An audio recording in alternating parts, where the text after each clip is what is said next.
The committee will come to order without objection. The chair is authorized to declare a recess at any time pursuant to Committee Rule 2, House Rule 11, Clause 2. The chairman may postpone further proceedings today on the question of approving any measure or matter or adopting an amendment for which a recorded vote is ordered.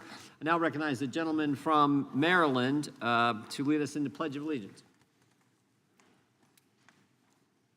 Pledge allegiance to the flag of the United States of America, and to the republic for which it stands, one nation, under God, indivisible, with liberty and justice for all. Pursuant to notice, I call up H.R. 7137, the Trafficking Survivors Relief Act of 2024 for purpose of a markup. Move that the committee report it favorable to the House. The clerk will report the bill. H.R. 7137. Without objection, the bill be considered as read and open for amendment at any point. The chair now recognizes the gentleman from South Carolina, Mr. Fry, for an opening statement.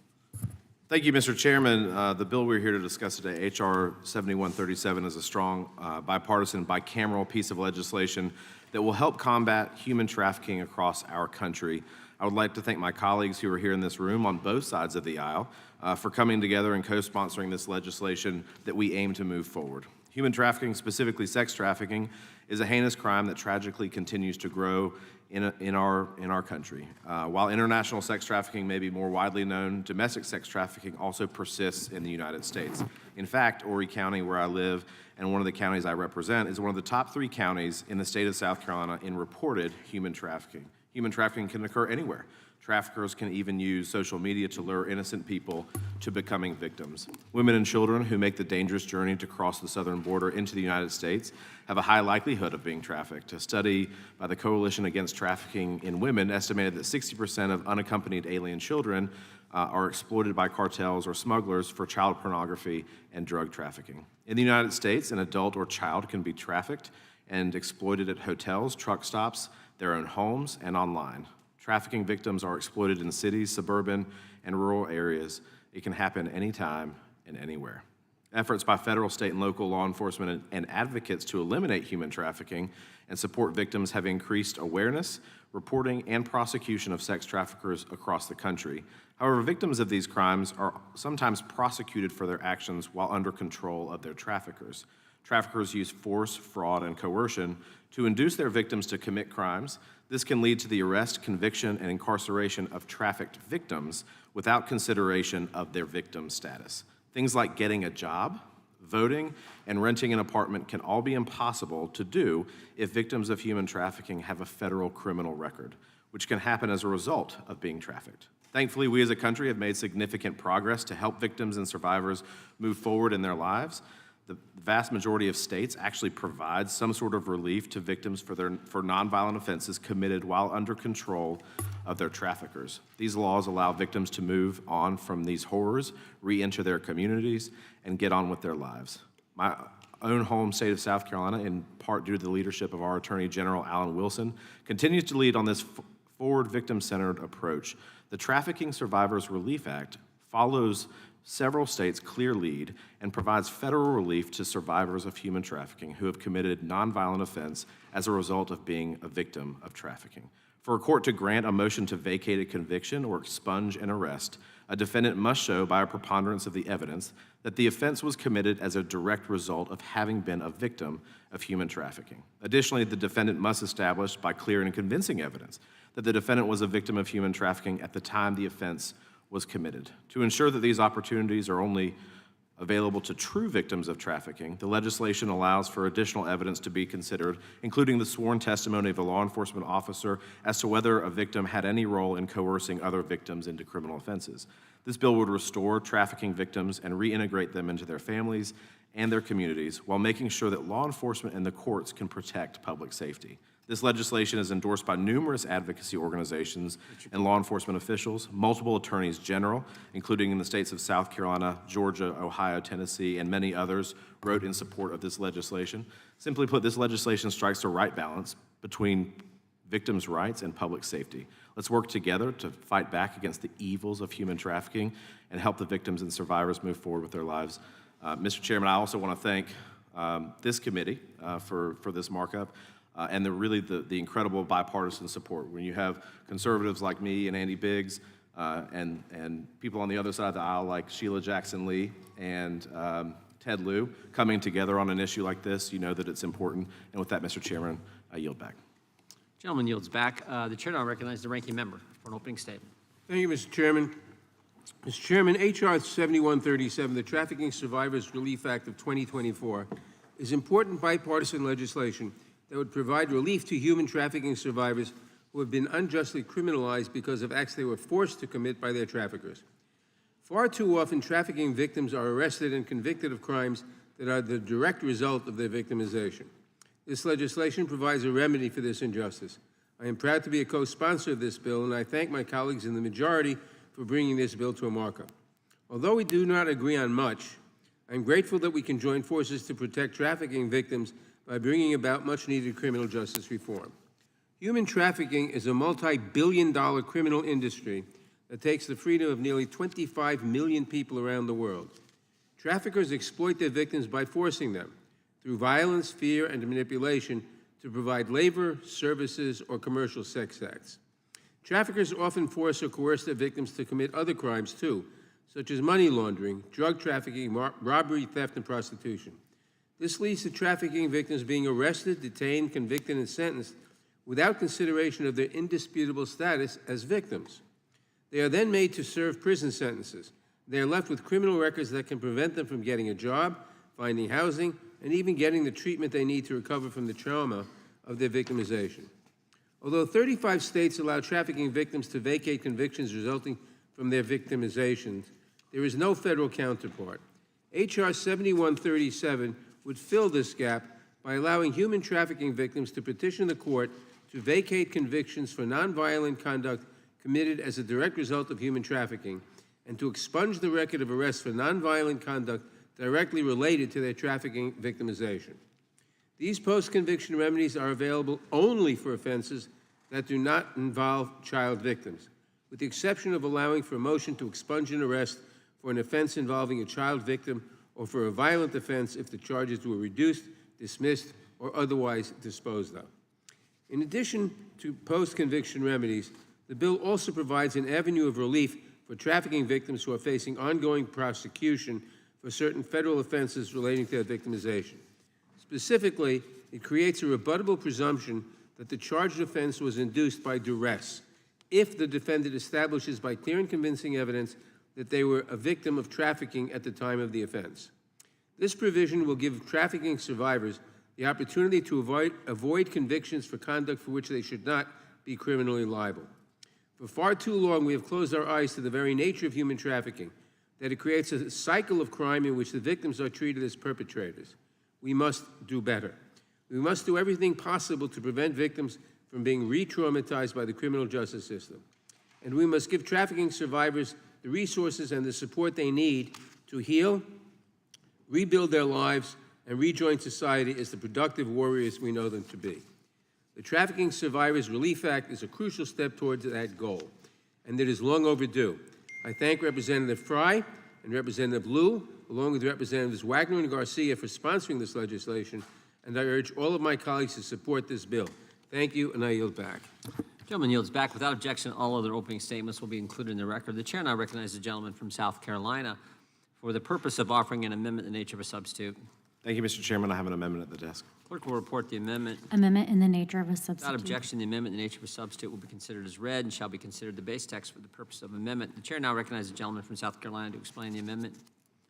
Thank you, Mr. Chairman. This amendment strengthens the law enforcement protections by assuring the court has the option to consider sworn testimony of a law enforcement officer of whether the victim of human trafficking had a role in coercing other victims into criminal offenses, and I yield back.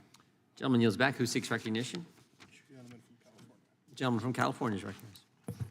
Mr. Chairman, I have no question. Human trafficking is just terrible, and it's become rampant as a result of the open border policies of this administration. In fact, we just received word that some 150,000 children trafficked into the United States by our own government have simply disappeared and are likely now the victims of human trafficking. But the question I'd like to ask is, isn't that a mitigating circumstance that the prosecutor should determine and the jury should decide? I would assume that if someone's being coerced into an illegal act, that would be a defense they would offer at the trial for the jury to decide. Doesn't this take this determination out of the hands of the prosecutor and jury and judge and place it in a form that doesn't offer both sides to be heard? If anybody could answer that question for me, I'd be very grateful. Does the gentleman yield the gentleman from South Carolina? Gentleman yields, I think, the gentleman from South Carolina. Thank you, Mr. Chairman. Mr. McClintock, 30-plus states have this, and I think that when I served in the state legislature, the importance of this was that it, and why prosecutors particularly like it, is that it allows a victim who oftentimes won't talk about their circumstance. When they are incarcerated, they get out of jail, oftentimes they go right back into the world in which they left. If the prosecutor is accepting that as a defense, why would the individual be prosecuted to begin with? This takes it out of that forum and places it into a separate one where both sides aren't being heard and the prosecutor isn't being heard. Well, because the prosecutors often don't know, and that's why the importance of this bill is supported by both victims' rights organizations and prosecutors. But again, this would be a defense that would be offered at trial, would it not? It's not a defense if it's not in the law. So this provides that affirmative defense in statute that if they come forward and they can prove it. No, but if the prosecutor decides that the individual is culpable and should be prosecuted, and the jury, it goes to a jury, won't the jury make that determination, and isn't the jury in the best position to make that determination? Was the individual coerced? If they were, then they're not guilty. So oftentimes trafficking victims are picked up for things like prostitution or other nonviolent crimes, and so it's not a situation where they're picked up and charged with trafficking if they're actually a victim of trafficking. It's other things, and again, this provides that affirmative defense.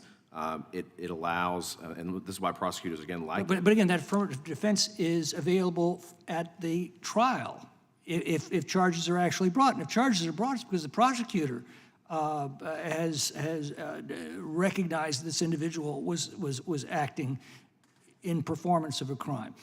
Well, again, I think I look at it, surprisingly, we don't have this, but 35 states have led on this. And I think it's important to have that affirmative defense spelled out in the law. And again, I think that's why you see it bicameral, bipartisan. You have victims. Yeah, I understand. I understand. Everybody loves it. But I'm just trying to understand why that should be taken out of the hands of the judge and jury. I don't think that it does. I mean, I would disagree with you on that assessment that it takes it out. Again, I think it provides very clearly within the law, if this were to become law, that victims of human trafficking could tell their story, that they could prove that they are a victim. And again, the entire purpose of this is to take nonviolent offenses and charges against oftentimes women, and allowing the prosecutors and the law enforcement officials to go after the real people, the again, real perpetrators who are But they have that continuing this authority, cycle. they have that authority right now. Not if people are not talking or sharing their story. Well, That's if- why this if- is important. If someone is charged with a crime, I would think that they would say, I was forced to do this, I didn't want to do this, and the prosecutor's probably going to say, we can't prove this to a jury, and the jury, if they hear it, is going to say, we're not going to convict this person for something they were forced to do against their will. Will the gentleman In my- yield for in a my- Yeah, question? but please, I'm just... Can I respond real quick? Yeah. Mr. McClintock, and happy to have you come in. When I talk to victims, both at the state level and here on this particular bill, there is a real hesitancy to coming forward and telling their story. Oftentimes, they don't view themselves as victims of human trafficking, and so if we're providing an outlet, this allows them to provide or share their story to get these charges expunged and dismissed. It's important because, again, victims often don't see themselves as victims, but if you can prove by preponderance So they of the won't come evidence- forward at trial, but they'll come forward True. after trial. Yeah, true. Gentlemen, the time of the gentleman has expired. The chair now recognizes the gentleman from Maryland. I'm trying not to take the bait on this one, but just to be clear about it. So I appreciate the question, but the step you're skipping is before trial. So when the prosecutor's trying to put the case together and he needs witnesses who will testify against the top fish at the top of the food chain, he goes to the bottom fish to testify against the top fish. And that makes sense for two reasons. One is the top fish is the one that's actually creating the major problems. So if you prosecute the bottom ones for prostitution even, or something minor, or if they've been pressed into doing higher level criminal activity, like say money laundering, we take them out, but this guy keeps going. That's the last thing we want here in the United States. So what prosecutors do is to put the case together, they cut deals with the people at the bottom of the rung. Think about the But that all happens at the Pre-trial. trial level. pre-trial. Yeah, not, so- not so trial. There's why- no why would trial this- if you don't have witnesses. Why would this bill be necessary? And again, I'm looking for an education in this. I don't understand what the rationale here. Right, because you want to make sure that the person who is going to be the witness has assurances. I mean, they need an incentive to do it. Well, We're then, not trying to create a then scenario they where wouldn't need to have the charges vacated later, would they? Because the charges would never be brought, there'd be immunity. If I'm a defense lawyer, there's no way I would go have a witness go forward or a client go forward without cutting the deal up front on a Right. promise to vacate down the road. Which Wouldn't makes do this that. bill unnecessary. Wouldn't do that. So you want to try and do it in advance if you can. Sometimes if you go forward and they prosecuted them already, then you would need to vacate. But normally the way you want to do it is you want to create the scenario so the witnesses that you're going to need to get the top of the food chain, you want to create every opportunity to make them available. Will the gentleman yield for a question? Yes.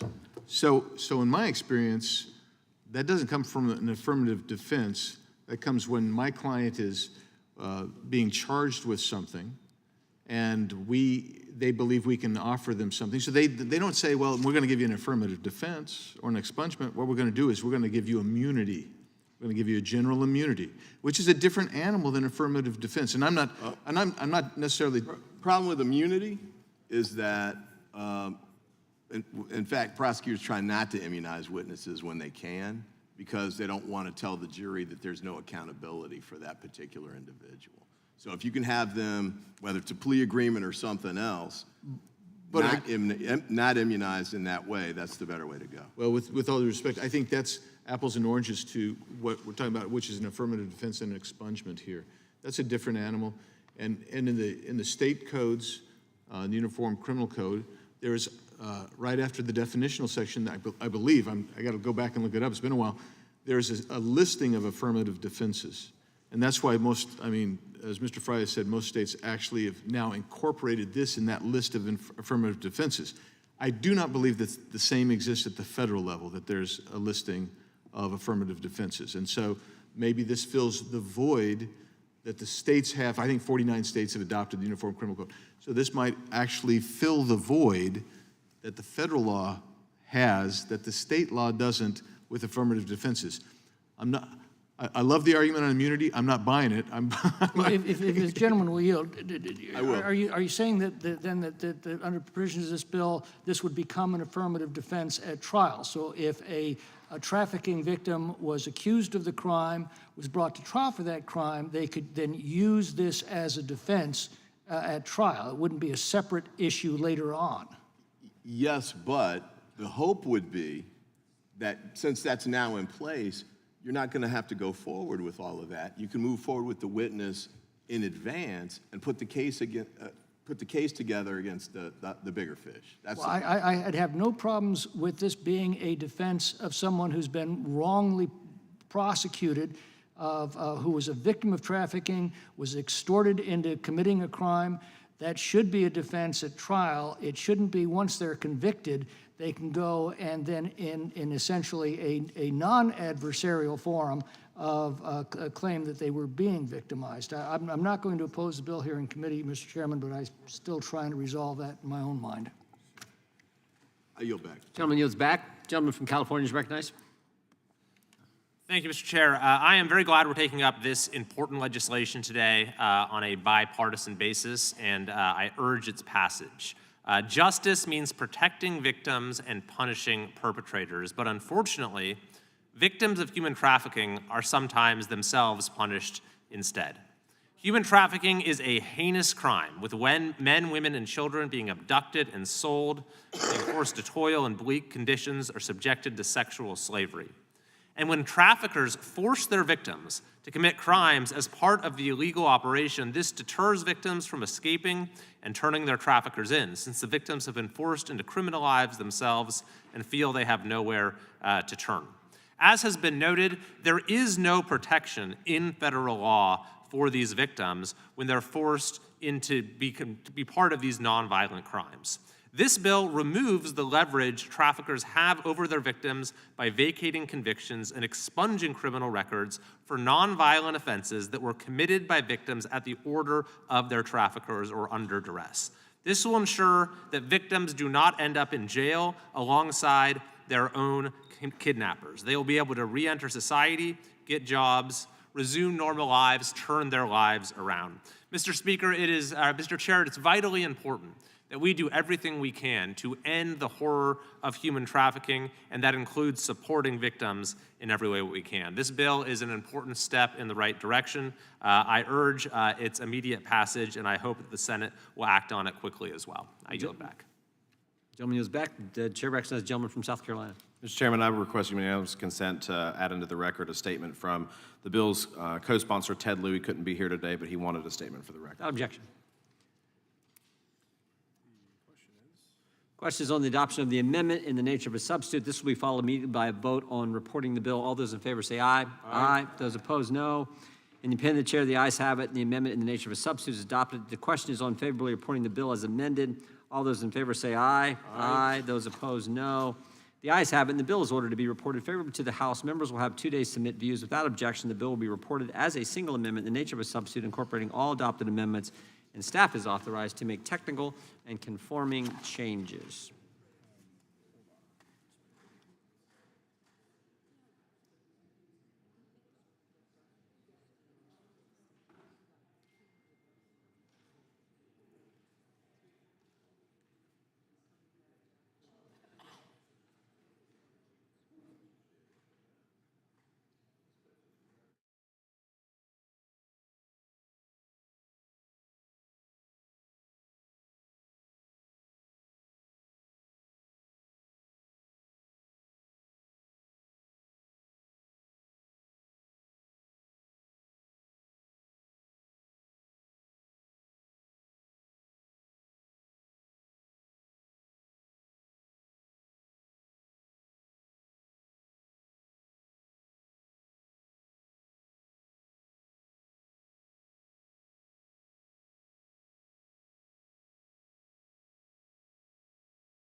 Pursuant to notice, I call up H.R. 9151, the Protecting American Industry and Labor from International Trade Crimes Act of 2024 for purpose of markup.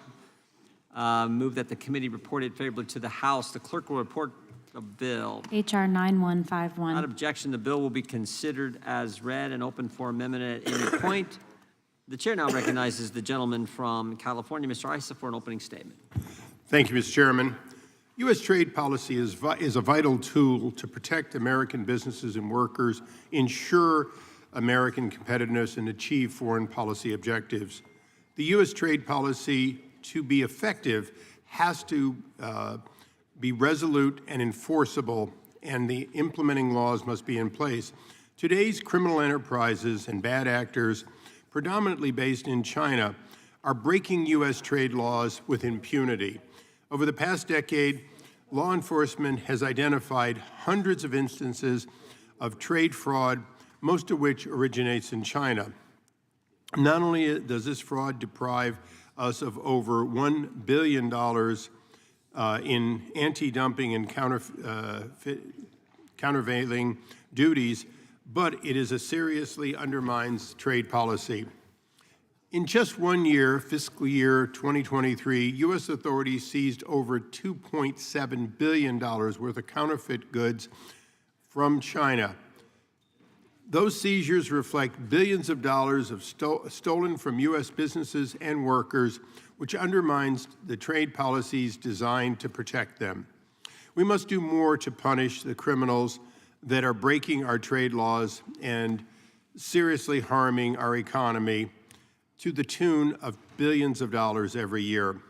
Only then can we stop the bleeding and protect our citizens to ensure continued credibility of U.S. trade policy.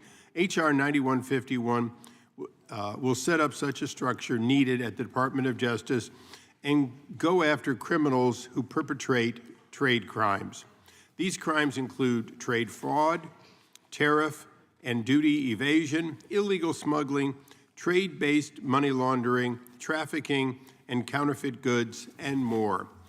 The bill will enable the Department of Justice to dedicate specialized personnel to investigate and prosecute the perpetrators of these crimes. As more crimes are investigated, more criminals are caught, and more precautions can be put into place. These criminals in jail will send a message to others, including our adversaries in China, that they no longer operate with impunity. Mr. Chairman, I certainly understand that the Communist Party, the CCP, will not quit at this, and that many of the foreign actors cannot easily be reached by the Department of Justice. But let us just be clear. Many people who perpetrate crimes in China also venture into the United States and to our allies. Indictments and prosecution will not be limited to American citizens, but in fact will restrict the unwarranted and continued freedom that these perpetrators have. And on that, I yield back. Gentleman yields back. The chair now recognizes the ranking member for an opening statement. Thank you, Mr. Chairman. Mr. Chairman, H.R. 9151 would create a task force within the Department of Justice to increase the prosecution of trade-related crimes. Although DOJ already has dedicated personnel to enforce laws protecting Americans from illegal products, limited funding prevents prosecutors from doing more. As introduced, the legislation before us today would expand trade crime enforcement in the United States by creating and funding a program with new positions for criminal trial attorneys and associated support personnel to conduct trade-related crime investigations and prosecutions. Americans are protected from trade crimes by a patchwork of national security laws, including the Tariff Act of 1930, the Toxic Substances Control Act, and many others. These statutes protect against a wide variety of crimes that impact the health, safety, and financial security of Americans, from the importation of counterfeit goods to the commission of trade secret theft through economic espionage.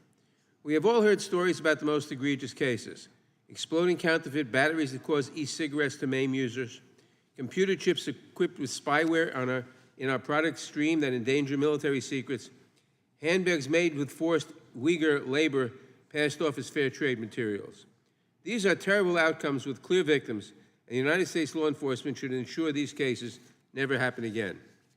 Other trade crimes may not have a clear victim or a defined perpetrator, but they are equally pernicious. For example, cyber intrusions can risk a company's trade secrets without their knowledge.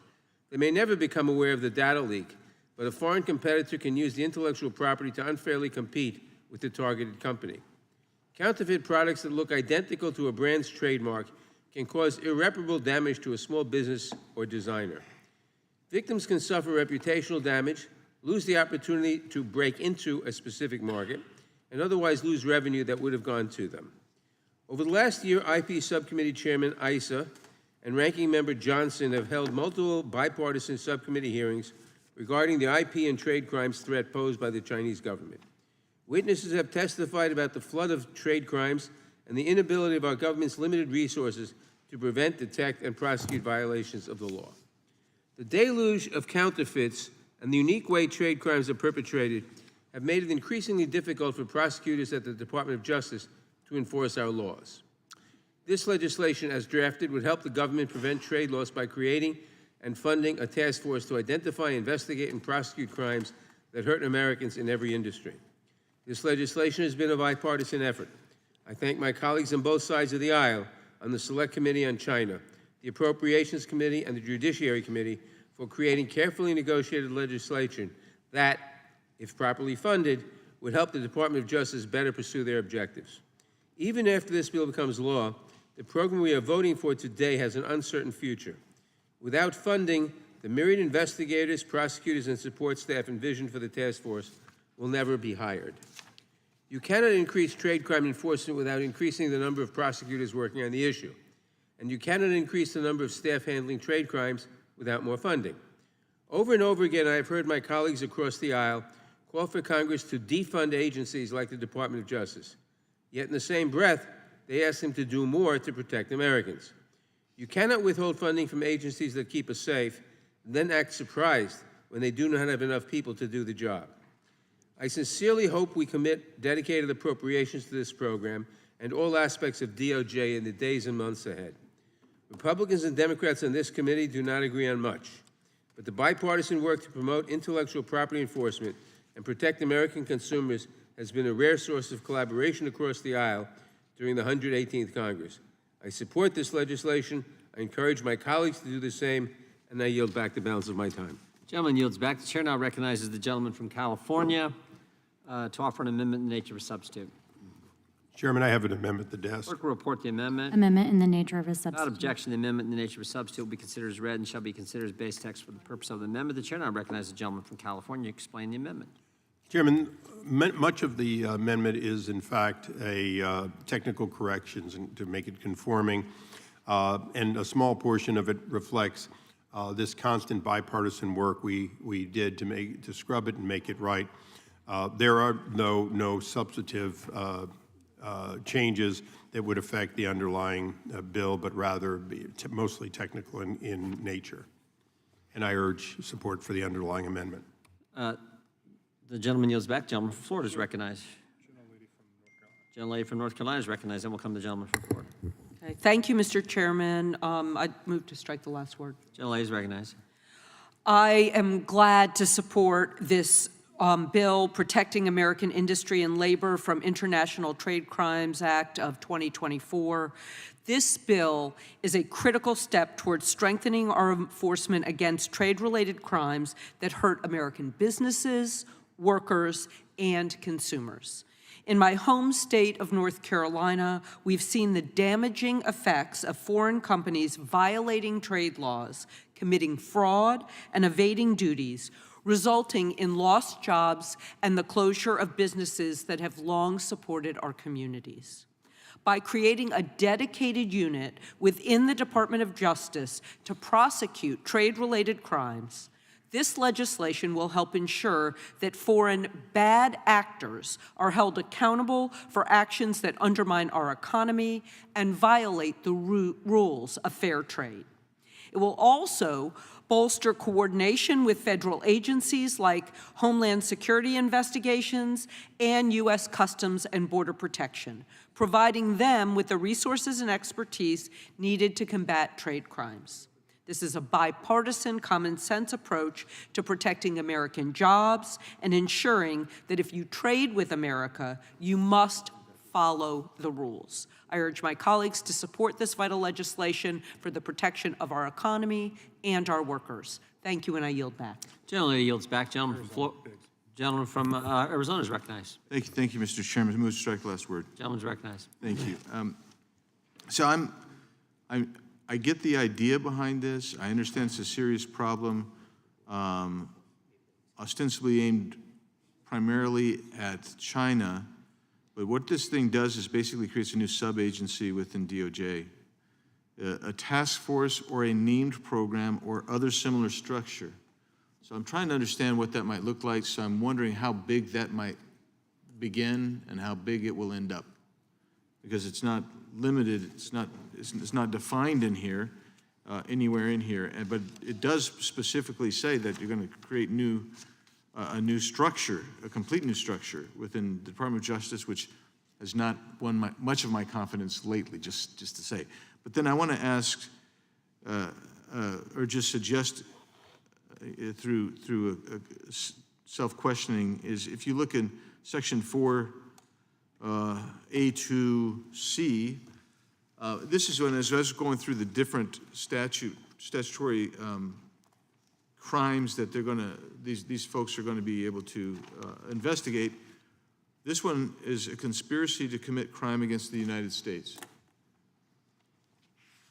First of all, you have a conspiracy to commit a crime against the United States. And since we had all these other crimes, I think there are 21 other crimes that were listed here, I was wondering, what in the world a crime against the United States would look like, since you've defined fraud and tariff and weight standard violations. What is this more generic crime? I couldn't find it. I was looking.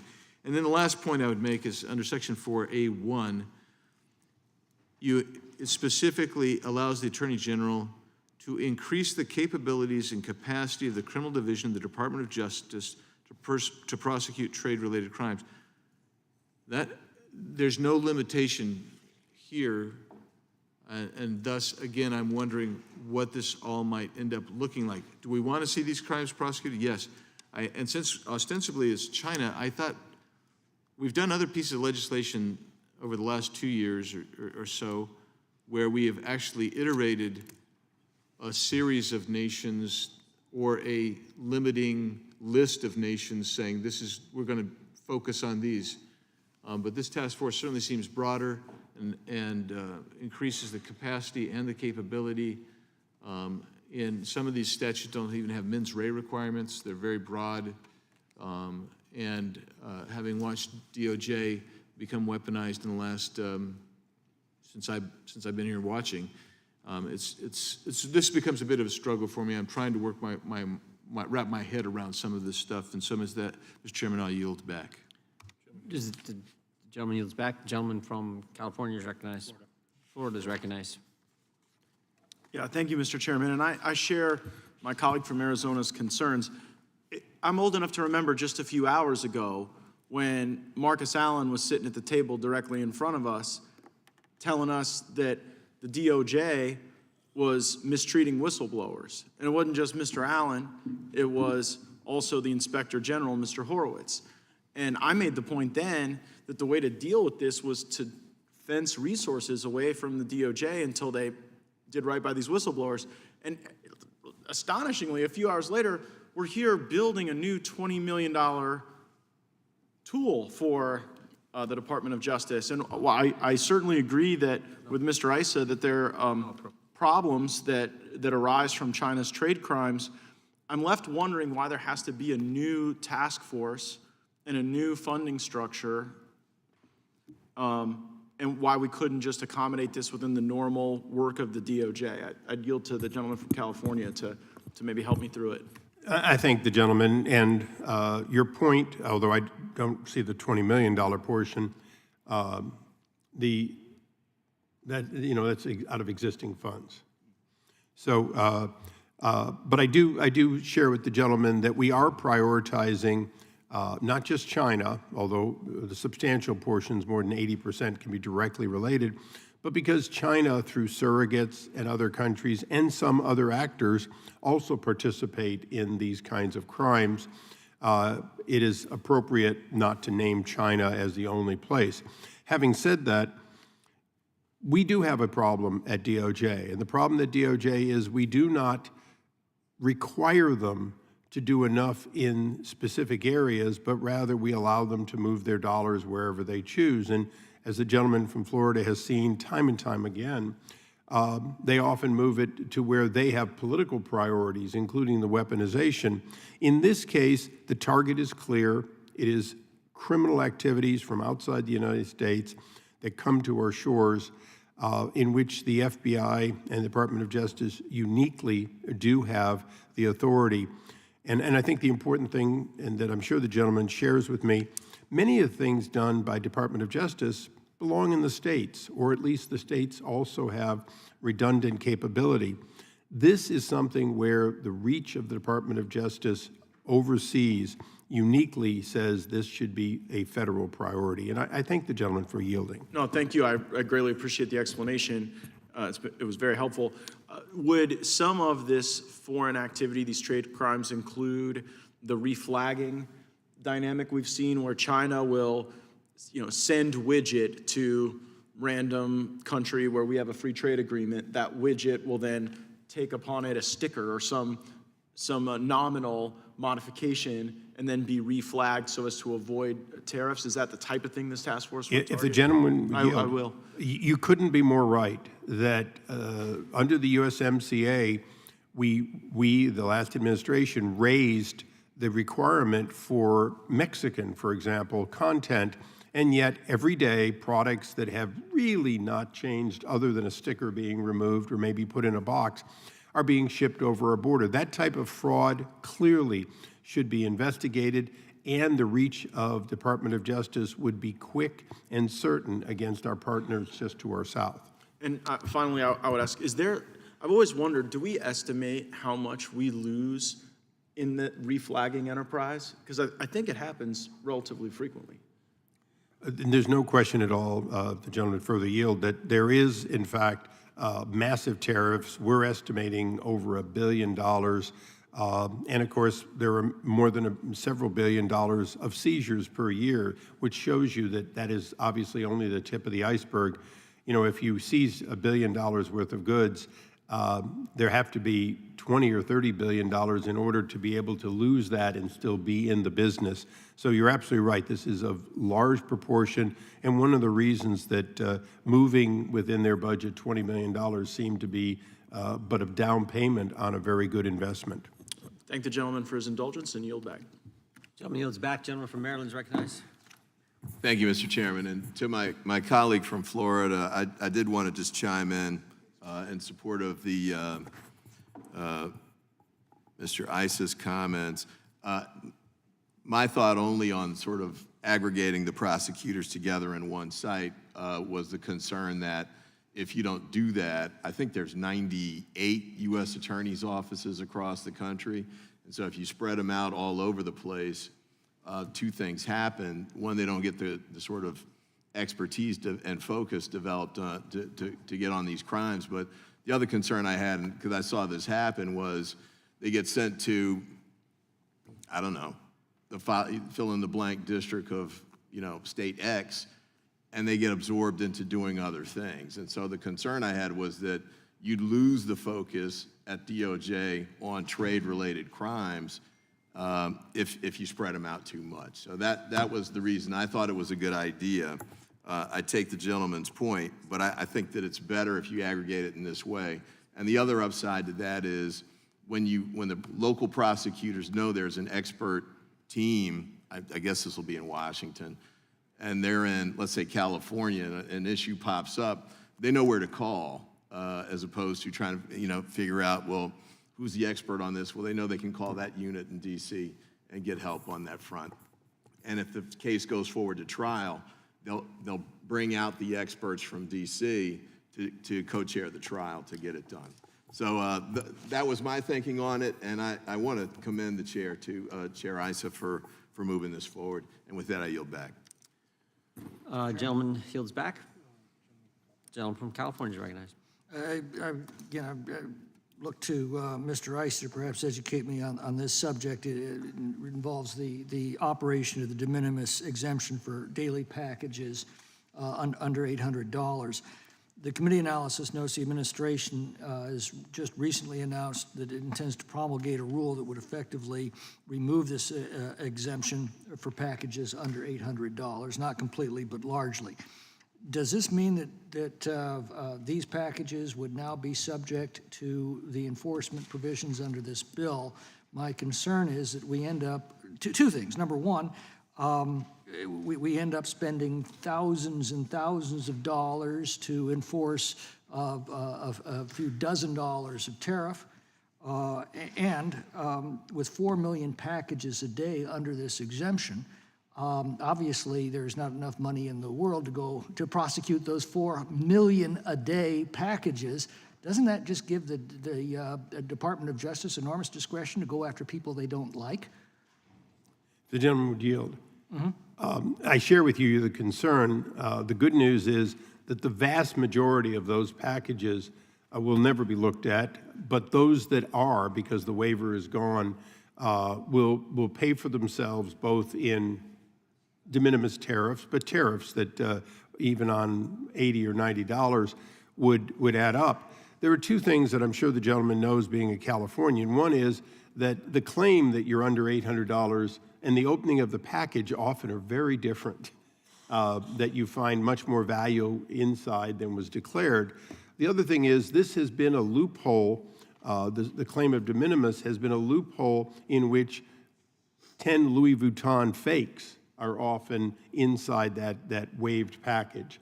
And I'm sure they're worth less than $800 considering they're fakes, but this would allow border or customs to be able to seize these. In most cases, candidly, there'll be no prosecution. They'll simply lose the asset. So it will keep the customs people very busy keeping these clones out, recognizing that in most cases, it's not going to rise to Department of Justice because they're not going to prosecute, a dozen or less Louis Vuitton fakes. They will, from time to time, get a lead on a U.S. company that is aggregating these, and yes, that will be exactly where we'd like to have it prosecuted. So even though the two are separate, I do think the gentleman makes an extremely good point that what the administration is now promulgating is in fact a rule that's going to increase the work by the customs, at the border, but it also is going to dramatically reduce the loophole that is being exploited, particularly from China. I just wonder if enforcing trade crimes are the most efficient use of our law enforcement dollars compared with everything else that's going on right now. If the gentleman would further yield, I share with him that they have to be reserved in how often they do it. But opening packages that just don't smell right, so to speak, and seizing counterfeit goods is something that the customs people have been asking to close this loophole for a long period of time. Again, in most cases, DOJ is not going to touch it, but at least the items will be seized, the shipper will be blacklisted or marked for further scrutiny on future shipments. All of that serves to help America, even if it doesn't produce tariff revenue. As the gentleman knows, I'm also the author of a Shop Safe Act and a number of other bills related to counterfeits and the damage, the actual harm that, for example, counterfeit cosmetic causes to people who use it, or purported drugs that turn out to be dangerous. So all of those are examples where this $800 loophole being modified or closed will help save Americans not just money, but actually their quality of life or their life itself. And I share with the gentleman that we can't have everything prosecuted, and I'm sure we won't. Gentleman yields back. The question is on the adoption of the amendment in nature of a substitute. This will be followed immediately by a vote on reporting the bill. All those in favor say aye. Aye. Those opposed, no. In the opinion of the chair, the ayes have it, and the amendment in the nature of a substitute is adopted. The question is on favorably reporting the bill as amended. All those in favor say aye. Aye. Those opposed, no. The ayes have it, and the bill is ordered to be reported favorably to the House. Members will have 2 days to submit views. Without objection, the bill will be reported as a single amendment in the nature of a substitute, incorporating all adopted amendments, and staff is authorized to make technical and conforming changes. Pursuant to notice, I call up H.R. 9563, the Protecting Americans from Russian Litigation Act of 2024, for purpose of a markup, and move that the committee report it favorably to the House. The clerk will report the bill. H.R. 9563. Without objection, the bill will be considered as read and open for amendment at any time. The chair now recognizes the gentleman from Texas, Mr. Hunt, for an opening statement. Thank you, Mr. Chairman. American businesses are being unfairly punished. Russia is pursuing spurious legal action against American companies who have ceased to continue business with Russian entities due to their compliance with the U.S. sanctions and export controls. Whether it's Russia, China, Iran, or any of America's adversaries, we have an obligation to protect America's interest in America's business at home and abroad. U.S. businesses need our help in combating these unfair lawsuits from Russian entities, and that's why I've introduced H.R. 9563, the Protecting Americans from Russian Litigations Act. This bill will protect U.S. business and ensure that they are not unfairly punished for simply complying with U.S. sanctions and export controls. After Russia's invasion of Ukraine in 2022, the United States responded by imposing sanctions and other measures, such as export controls on Russia. Because of these U.S. sanctions, U.S. businesses and other entities that were operating in Russia had contracts with Russian entities and have exited Russia and all business relationships with Russian partners. U.S. businesses are now facing legal action in Russian courts as well as international arbitration. Russian courts can be expected to be hostile to U.S. litigants and refuse to recognize U.S. sanctions as valid. Once a judgment in a Russian court or case or arbitration is won, the Russian party may seek to enforce the judgment in foreign courts, including U.S. and European courts. The European Union includes a clause in its sanctions that bars Russian parties and their agents from obtaining compensation. The United States has no similar provision that would protect U.S. companies. That's why this bill is so important in protecting American companies from unfair litigation. It will provide protection for U.S. companies facing this legal jeopardy by barring civil action against those who are forced to breach a contract because of compliance with U.S. sanctions and export controls. This bill will protect U.S. businesses and ensure that they are not unfairly punished for simply complying with U.S. sanction and export controls. I am proud to co-lead the Protecting Americans from Russian Litigation Act of 2024 with my colleague from Maryland, Mr. Ivey. I'm also honored to have my colleagues, Mr. Nadler, Mr. Issa, Mr. Fitzgerald, Mr. Johnson, and Mrs. Lee to join us as original co-sponsors for this bill. This bill proves that even in divided Congress, we can still work across the aisle in a bipartisan manner to ensure that these matters are most impacted and most important to the American people and to American businesses. Let's protect American businesses from spurious litigation from Russia and from any other country that may seek to unfairly harm American companies for complying with U.S. sanctions and export controls. With that, I yield back. Gentleman yields back. The chair asks unanimous consent that Mr. Nadler, the ranking member's opening statement, be entered into the record. Without objection, it will be entered in the record. And without objection, all other opening statements will be included in the record. The chair now recognizes the gentleman from Maryland. Thank you, Mr. Chairman. And I've been notified that votes have been called, so we'll keep that in mind. And also, I'll say this too. I think the gentleman from Texas has done an outstanding job of laying out the case for this piece of legislation. The only point I would add, I think, is that that this bill does not interfere with or limit the rights, remedies, or causes of action available to victims of international terrorism, which I think is an important piece. But other than that, I think the gentleman from Texas really laid out all the key points, and I want to thank the other co-sponsors. I want to thank the chair for bringing the bill forward, and I urge my colleagues to support this bill. And I yield back. Gentleman yields back. The question on favorably reporting the bill, all those in favor say aye. Aye. Those opposed, no. The ayes have it, and the bill is ordered to be reported favorably to the House. Members will have 2 days to submit views. Without objection, the bill